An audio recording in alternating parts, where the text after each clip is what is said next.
Welcome to this video. Today, I will tell you a story that most people have never heard before. It's about an empire that ruled for more than 600 years. That ruled across 3 continents: Europe, Asia, and Africa. An empire of sultans, warriors, palaces, betrayals, love, and blood. This is the true story of the Ottoman Empire. You don't need to be a history expert. You don't even need perfect English. Because I will tell this story in simple, emotional, powerful English, so you can enjoy the journey and improve your English at the same time. As you listen, you will learn new words, understand how real stories are told in English, and feel connected to one of the greatest empires in human history. Part 1. The birth of an empire. Let's go back, more than 700 years ago.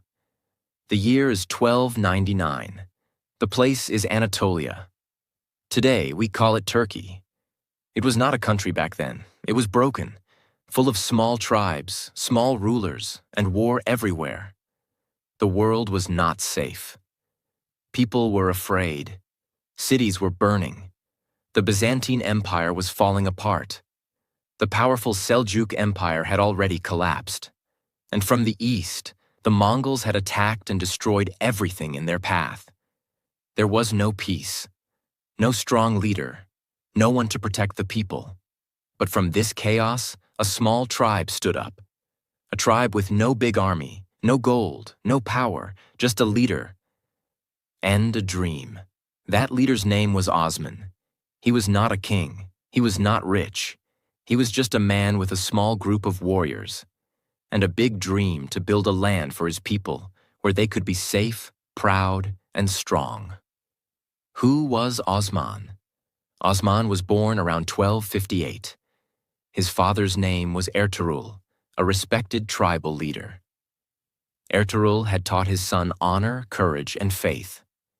But after his father died, Osman became the new leader of the tribe, the Kayu tribe.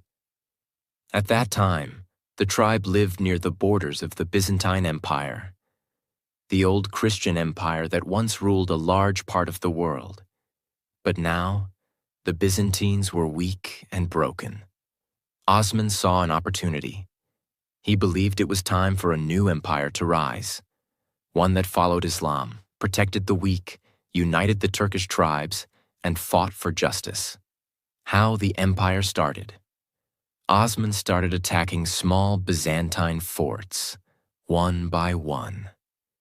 He didn't attack big cities. He started with small wins.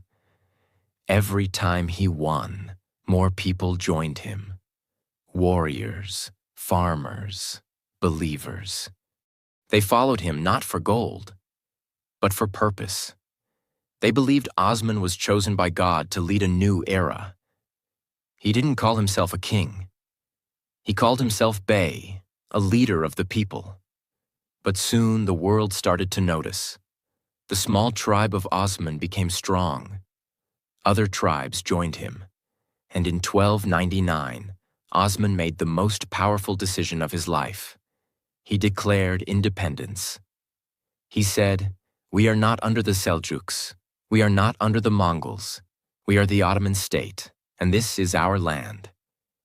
That was the birth of the Ottoman Empire, a name that came from Osman. Osman, Ottoman, in Western pronunciation. Why this part is so important? Because in that moment, a small tribe became an empire, not because of weapons, not because of gold, but because of vision, unity, and faith. Osman didn't live to see the empire grow big, but his son, Orhan, took the dream forward. Part 2. The expansion. From a tribe to a kingdom. After Osman died, his son Orhan became the new leader. Orhan was not just a warrior. He was a builder, a dreamer, a kingmaker. He looked at the land his father had started and said, "This is not enough. We must go further. We must become an empire that the world will never forget." The first big dream of Orhan was to capture a strong, rich city, something more than small forts. He saw the perfect place, Bursa, a beautiful and powerful city held by the Byzantines. It had strong walls, it had wealth, and it was a center of trade. But Orhan didn't rush. He surrounded the city for years. He slowly cut the supply lines. He made smart alliances. He waited like a hunter in the dark. And finally, in 1326, Bursa fell. That victory changed everything. Bursa became the first real capital of the Ottoman Empire. It was no longer just a tribe. It was now a kingdom, with a capital city, with money, with power. In Bursa, Orhan built mosques, schools, markets, and palaces. He wanted the world to see. We are not just fighters. We are builders of a new world. To grow bigger, Orhan knew he needed more than just soldiers. He created a system, a structure that made the Ottomans stronger than any tribe before. 1. A powerful army. He built a regular army called the Yaya. And later, something even more special. The Janissaries, which I'll explain in part 3. 2. A fair tax system. People paid taxes, but they got protection, roads, and justice in return. 3. Freedom of religion. The Ottomans allowed Christians and Jews to practice their faith as long as they respected the empire. 4th. Education and law. He built madrasas, Islamic schools, trained judges, and promoted scholars. They believed, an empire is strong not just with swords, but with smart minds. This new system made people feel safe, and when people feel safe, they don't run. They join. In 1331, Orhan captured the city of Nicaea, today's Iznik, another powerful Byzantine city. With every victory, more land came, more followers came, and the world began to notice. The Byzantines were shocked. The Christians in Europe were worried. Even the Mongols started to look closely. But Orhan stayed calm. He didn't call himself Sultan yet. He was still humble, using titles like Bey or Ghazi, a warrior for Islam. But inside the empire, the Ottoman name was growing. People began to say, maybe these are the leaders we've been waiting for. Here's something you wouldn't expect. Orhan's son, Suleiman Pasha, went across the sea into Europe. Yes, Europe. The Ottomans, who had started as a small tribe, were now crossing into Thrace, today's part of Greece and Bulgaria. They didn't go there with a huge war. They helped a Byzantine prince in a civil war. In return, they got land in Europe. It was a quiet step, a soft step, but it was the beginning of Ottoman expansion into Europe, a moment that would one day change all of world history. Orhan legacy. Orhan ruled for about 35 years. When he died, he left behind a powerful capital, a strong army, a growing empire, a system of law and respect, and land in both Asia and Europe. From his father Osman's dream, he built something real, stable, ready for greatness. But the next generation would do something even bigger, something the world would never forget. Part 3. The Rise of the Sultanate. Orhan was gone, but the empire he built was just getting started. Now the Ottomans had a strong city, Bursa, a system of taxes and laws, land in both Asia and Europe, and the respect of thousands of people. But what they needed now was a true sultan, someone who would not just protect the empire, but take it to the next level. Meet Murad Dagh. The first true sultan, the son of Orhan, was named Murad. He was not loud, not angry, not flashy. He was patient, intelligent, strategic. But when it came to power, he was stronger than anyone imagined. In 1362, Murad became the ruler of the Ottoman Empire. But he didn't just call himself Bey or Prince like his father and grandfather. He gave himself a new name, Sultan, a word that meant ruler with both worldly and spiritual power. This was a bold step. It meant that the Ottomans were no longer just a tribe, no longer just a small state. Now they were a royal empire. Murad saw that Bursa was too far from Europe. The Ottomans had already started entering European lands. So he captured a new city, a powerful one, Edirne, also known as Adrianople. It was once a proud Byzantine city. Now it became the second capital of the Ottoman Empire and the first capital inside Europe. From here, the Ottomans could expand further into Greece, Bulgaria, Serbia, and beyond. Edirne was beautiful. Big mosques, busy markets, soldiers everywhere, and a symbol of the new Ottoman power. But Murad didn't stop at cities. He knew an empire could only grow with a fearless army. So he created one of the most powerful and most feared military forces in history, the Janissaries. These were not regular soldiers. They were trained from childhood, disciplined, loyal, obedient. They followed only one master, the Sultan. How were they trained? They were often Christian boys from conquered lands, taken as children, raised in Islamic culture, and trained in fighting, leadership, and loyalty. This system was called the Devshirme. Some people today criticize this system, but back then, it made the empire stronger and gave these boys education, training, power, a chance to rise to the highest positions in the empire. The Janissaries were elite, no marriage, no private property. Their life was the empire. They became the heart of Ottoman military power for centuries. And because of them, the Ottomans now had something other empires didn't. An unstoppable army trained for victory, not for money, not for land, but for loyalty. The battles begin. Now Murad had a real empire. He had 2 capitals, Bursa and Edirne, a system of taxes and laws, religious tolerance. Christians and Jews could live peacefully under Ottoman rule, and the Janissaries, his iron army. It was time to move forward.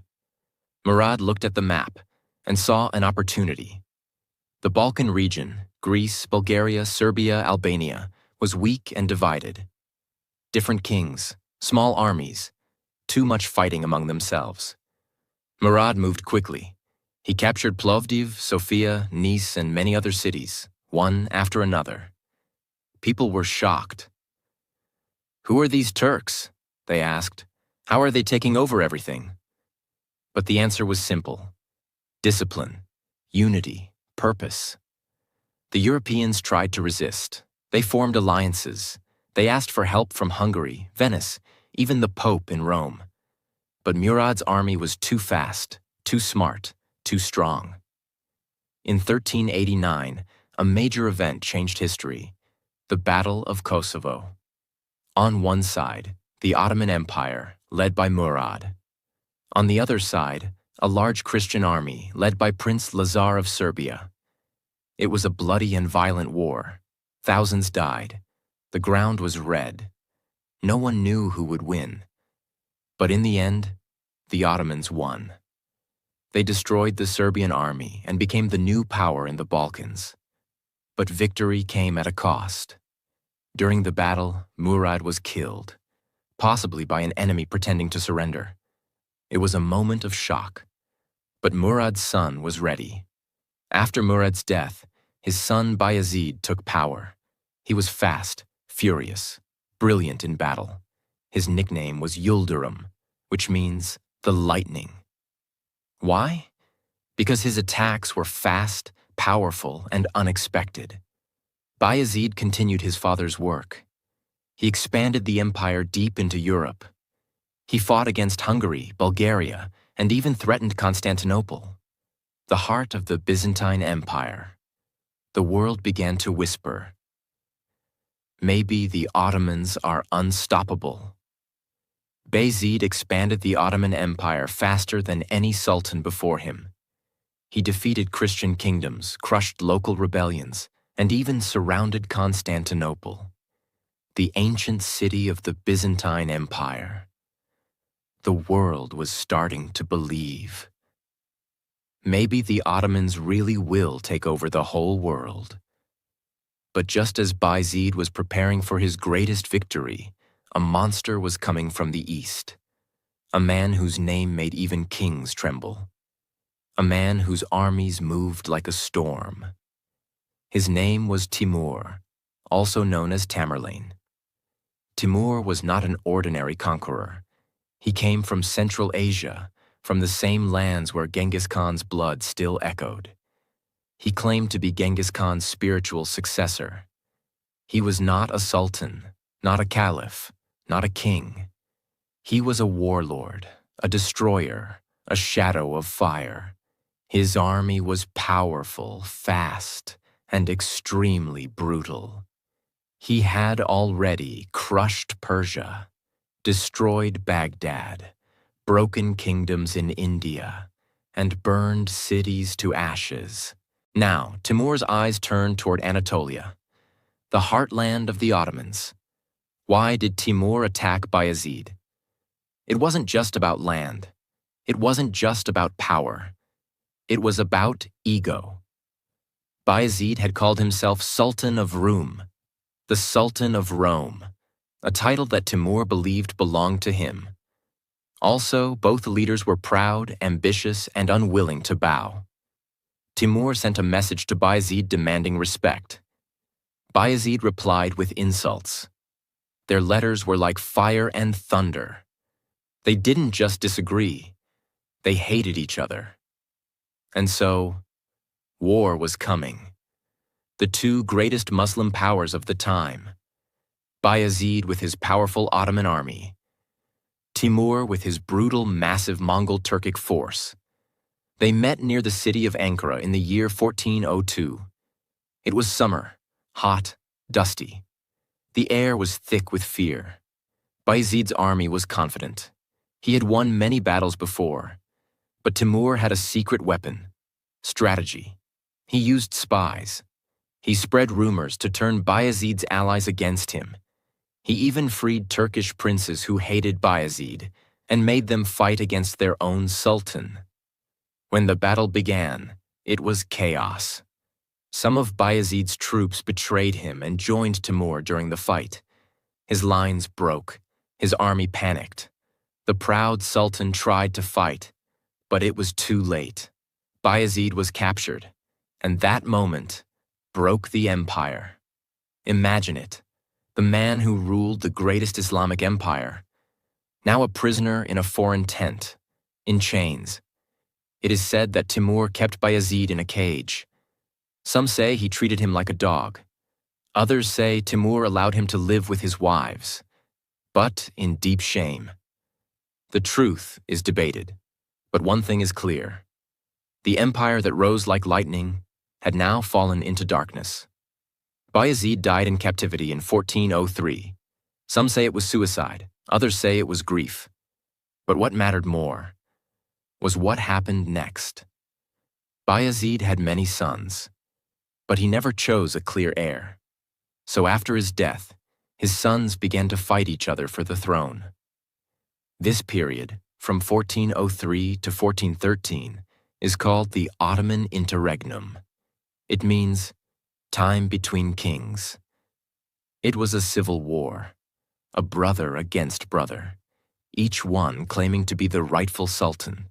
This was the most dangerous time in Ottoman history. If they failed now, the entire empire would be lost forever. Enemies from Europe attacked Ottoman lands. Christian kingdoms took back cities. The empire became weak, confused, and broken.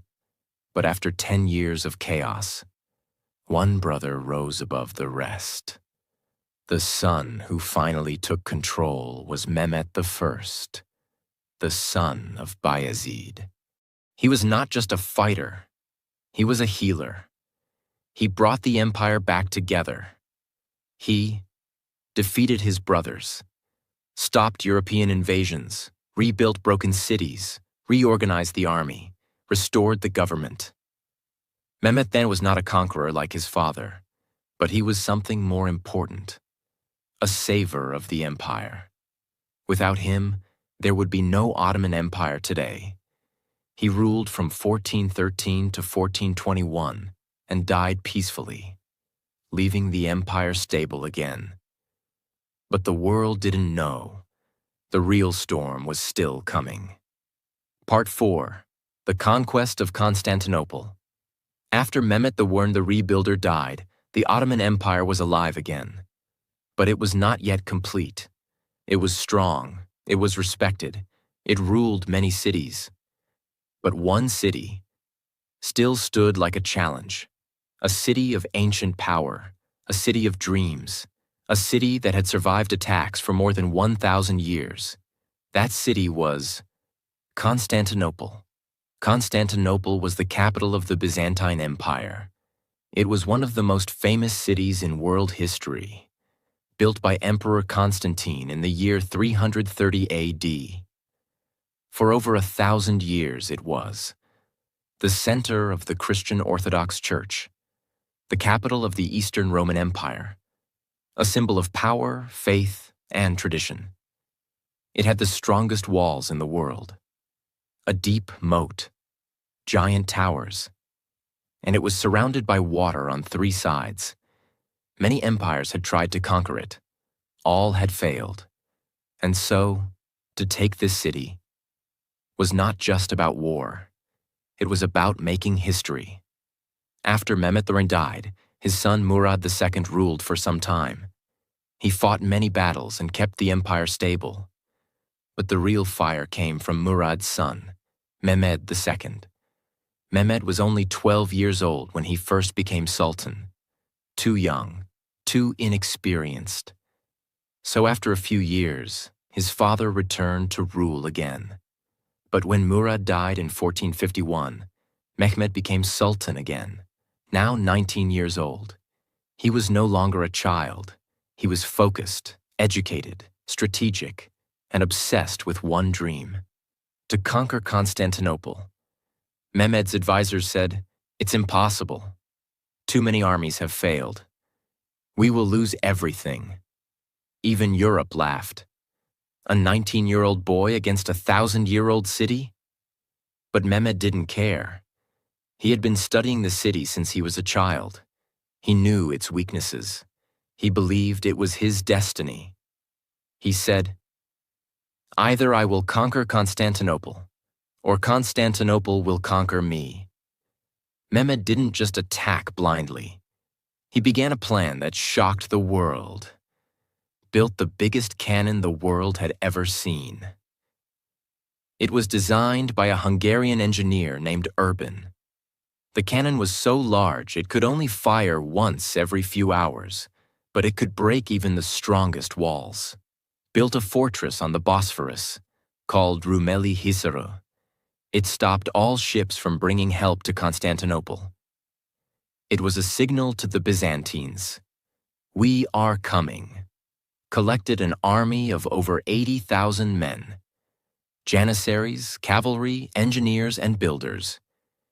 He had soldiers from many different lands, built a naval fleet, ships, to attack the city from the sea as well. Constantinople was surrounded by water, so he needed both land and sea power. The attack begins. April 6th, 1453. Mehmed arrived at the city walls with his massive army. The Byzantine Emperor, Constantine XI, had less than 10,000 defenders. Still, they stood strong. The city's walls were thick, high, and legendary. The Byzantines believed God would protect them. But Mehmed was ready for war. For 7 long weeks, the Ottomans attacked the walls. The cannons kept firing. Ladders and towers were built to climb the walls. The ships attacked from the sea. The Byzantines used Greek fire, a special weapon to burn enemy ships. But the city would not fall. Days passed. Weeks passed. Mehmed became more aggressive.